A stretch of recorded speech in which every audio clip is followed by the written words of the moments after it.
June 1944. Northern France. Just after dawn. A German fighter aircraft screams low over a country road, engine coughing, smoke trailing from the fuselage. The pilot knows he's losing altitude. He knows he won't make it back across the lines. Below him, fields blur past in green and brown streaks. The plane slams into the ground hard, skidding through hedges before tearing itself apart in a spray of dirt and twisted metal. The pilot survives.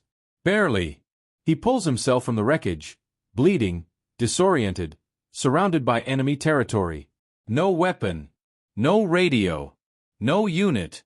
Every second he stays here increases the odds that German patrols will find him. Then he sees it. Another aircraft. Intact. Parked on a makeshift airstrip less than a kilometer away. A German plane. Fueled. Armed. Ready. Stealing an enemy aircraft is not an escape plan. It is a death sentence. If the Germans catch him, he will be executed on the spot. If he manages to take off, his own side will almost certainly shoot him down. There is no signal he can give. No code he can transmit. No guarantee anyone will hesitate before pulling the trigger.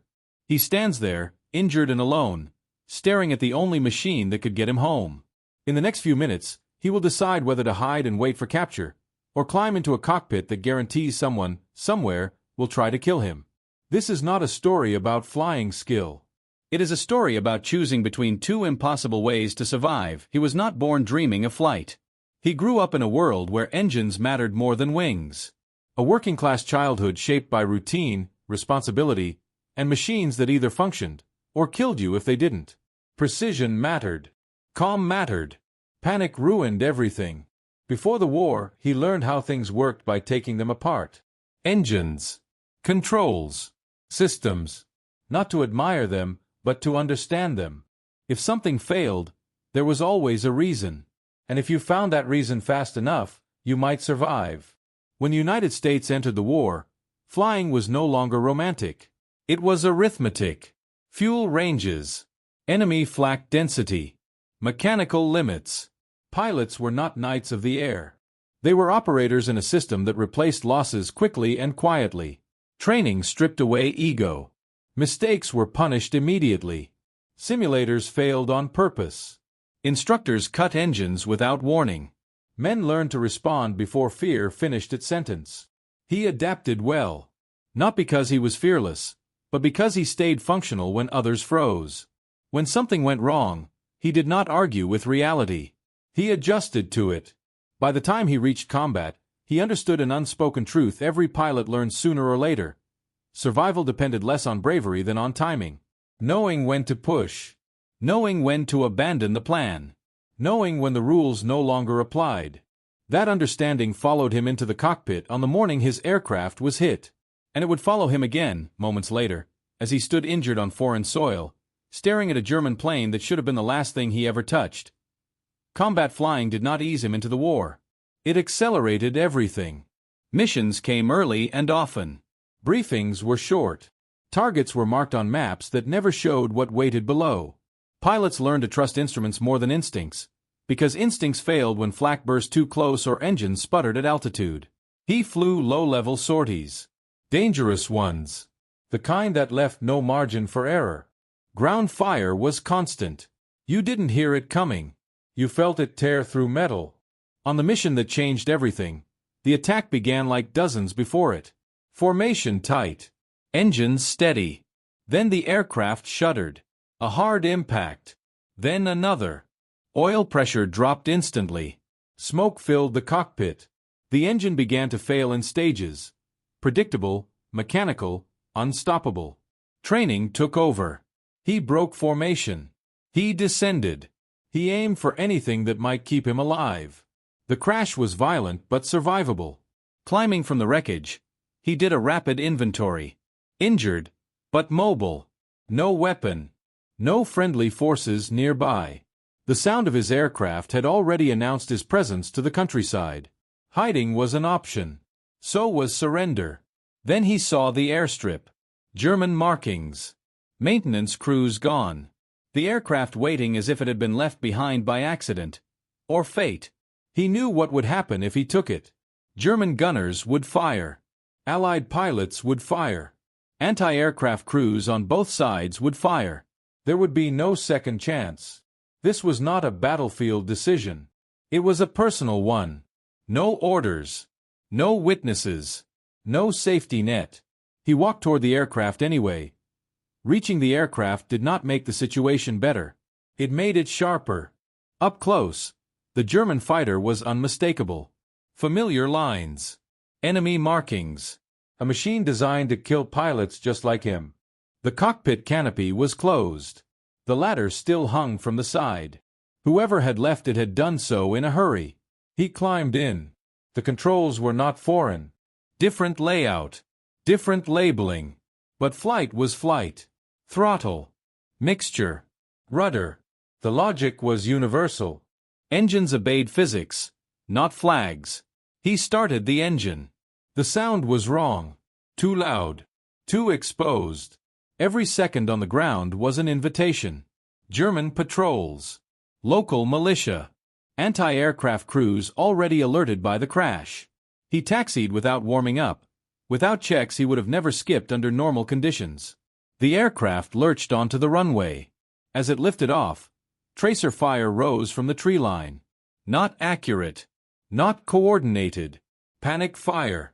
German panic. He climbed hard. That was when the second danger appeared. Allied fighters, circling higher, saw exactly what they were trained to destroy. A German aircraft climbing from enemy territory, flying toward friendly lines. No friendly markings. No radio contact. No reason to hesitate. He rocked the wings. He flew straight. He resisted every instinct to maneuver defensively. If he tried to evade, they would kill him. If he stayed predictable, they might wait. The sky narrowed to a corridor of judgment. Men on both sides deciding whether to squeeze triggers based on silhouettes and seconds. He had chosen the aircraft. Now he had to survive what came with it. The first Allied fighter drops behind him without warning. Not close. Not firing. Just close enough to make the message clear. You are being watched. He keeps the aircraft level. Hands steady. No evasive turns. No sudden climb. Any movement that looks tactical will be read as hostile. He flies like a man who has nothing left to hide. The second fighter joins from above. Then a third. They are forming up on him now. Perfect positions. Trained pilots with clear angles. He can imagine the conversations happening in their cockpits. No radio confirmation. No friendly codes. Just an enemy silhouette moving toward Allied airspace. He cannot wave. He cannot signal. The canopy stays closed. The engine noise drowns out everything. Seconds stretch. One burst of gunfire would end it. There would be no report. No explanation. Just another German aircraft destroyed over friendly lines. He does the only thing left. He flies straight into them. Closer. Slower. Deliberately vulnerable. Close enough now that they can see the pilot's face. His helmet. His posture. His refusal to run. One of the fighters peels off slightly. A hesitation. Human pause inside a machine built for speed and certainty. Then another. No shots are fired. They escort him the rest of the way. When he finally lands, the ground crews rush forward with weapons raised. Shouts. Orders. Confusion. The aircraft rolls to a stop, surrounded by men who don't yet know whether he is a miracle or a mistake. He climbs out slowly, hands raised, boots touching friendly ground again. The engine ticks as it cools. The decision is over, no one celebrates. Weapons remain raised long after the engine stops. Ground crews circle the aircraft cautiously, eyes locked on the black crosses still painted on the fuselage. Orders are shouted, then repeated louder, then contradicted. No one wants to be the first to decide what this means. He is pulled away from the plane and searched. Roughly. Quickly. A pistol appears in someone's hand, then disappears again. An officer arrives, then another. Questions overlap. Voices rise and fall. The confusion lasts longer than the flight. Only when the wreckage of his original aircraft is confirmed does the tension ease. The story assembles itself piece by piece. Shot down. Behind enemy lines. No radio. No choice. The German aircraft is inspected. Intelligence officers take notes. Mechanics shake their heads at the audacity of it. Pilots stand nearby, silent, replaying the moment they almost fired.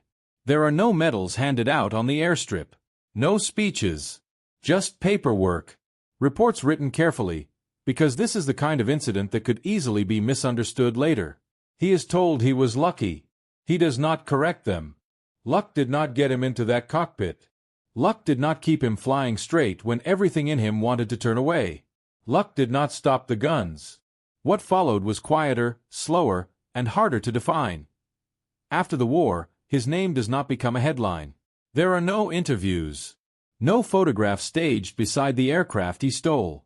No speeches explaining how close he came to dying over friendly territory.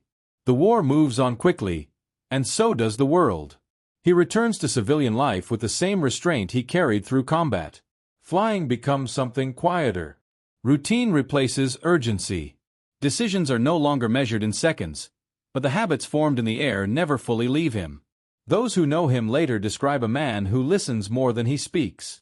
Someone who does not romanticize danger. Someone who understands how thin the line is between control and chaos, between survival and a report typed after the fact. When the story surfaces years later, usually told by someone else, he does not correct the details. He does not enlarge them either. He accepts the attention with discomfort, as if it belongs to a version of himself that no longer exists. What matters to him is not what he did, but what followed. A life uninterrupted. A future that continued because of a decision made alone, without witnesses, without certainty, and without permission. The aircraft fades into history. The choice does not. War teaches people to trust systems, formations, signals, procedures. It rewards those who follow patterns and punishes those who break them. But sometimes, survival lives outside the system. When the aircraft went down behind enemy lines, there was no correct response left. Hiding would end in capture. Surrender would end in imprisonment. Waiting would end in someone else making the decision for him. Every standard option closed at once. What remained was a choice that violated every rule meant to keep pilots alive. He did not steal the enemy aircraft because it was clever. He did it because it was the only option that still belonged to him. A decision made without approval, without support, and without any promise that it would work. In the air, his survival depended on something no manual could teach. The understanding that even in war, hesitation is human. That sometimes, if you move in a way no one expects, you create a space where judgment replaces reflex. The pilots who escorted him home did not spare him because they were ordered to. They spared him because they hesitated. Because they saw a man who was not running. Because for a few seconds, certainty broke. History remembers wars through victories and losses. Through territory gained and numbers counted. But it turns, quietly, on moments like this, when someone refuses to accept the options presented to them and chooses a path that should not exist. Not because it is heroic, but because it is necessary.